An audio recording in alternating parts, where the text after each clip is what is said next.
So what's the difference between a guardianship and a conservatorship? Well, folks, first of all, historically, when an individual couldn't take care of his or herself, friends, family, loved ones could go to the county probate court and file for a guardianship. And that guardianship, once it was allowed by the court, by the judge, would enable the friends, family, and loved ones to take care of that person both medically, or the person of the ward, as we used to call them, the person who couldn't take care of themselves. Also the finances of that person. One petition, one action would allow the friends and family of the individual to take care of that person right across the board. Then with the introduction of the Uniform Probate Code, at least in my state in Massachusetts and many other states that have adopted the code, the actions, the petitions were split. And you could file for a guardianship of an individual or a conservatorship of an individual, or you can file both. And when both actions are filed on behalf of what we now call an incapacitated person, used to be called the ward, the person who can't take care of themselves or themselves. When both actions were filed, they were said to be sistered. Now with a guardianship, this is a legal action in general that allows friends, family, loved ones to take care of the person, of the incapacitated person, of the person who can't take care of themselves. And that could be their personal needs at home. That could be their personal care at home. It could also mean that the guardian could speak to doctors if the person's hospitalized or in a skilled care setting, a nursing home in other words, and administer the care of that person. A guardian has that ability. Now with a conservatorship, once again, this is filed in the county probate court, and it's a petition.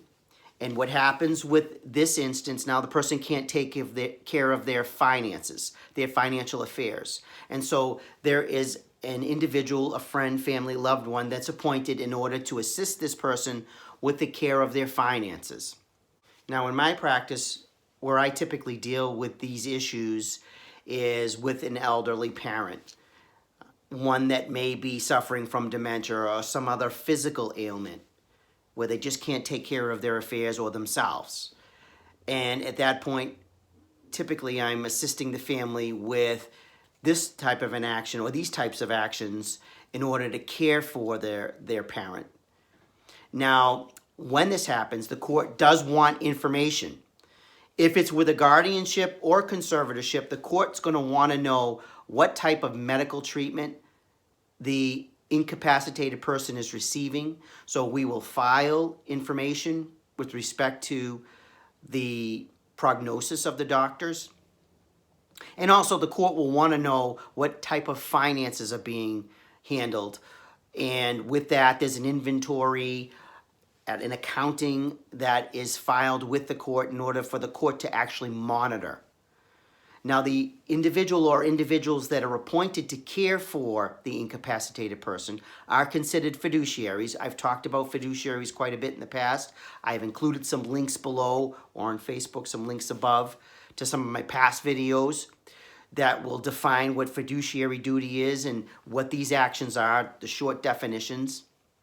But back to what we're talking about. So when this does happen, the court will monitor, and there'll be a yearly check-in after the permanent appointment is made. Now sometimes there's temporary appointments up until the point of a permanent appointment. But once that permanent appointment is made, then the individual steps in and has a fiduciary duty. So what it means to be a fiduciary, that means that the court has authorized the individual to assist or take care of the incapacitated person.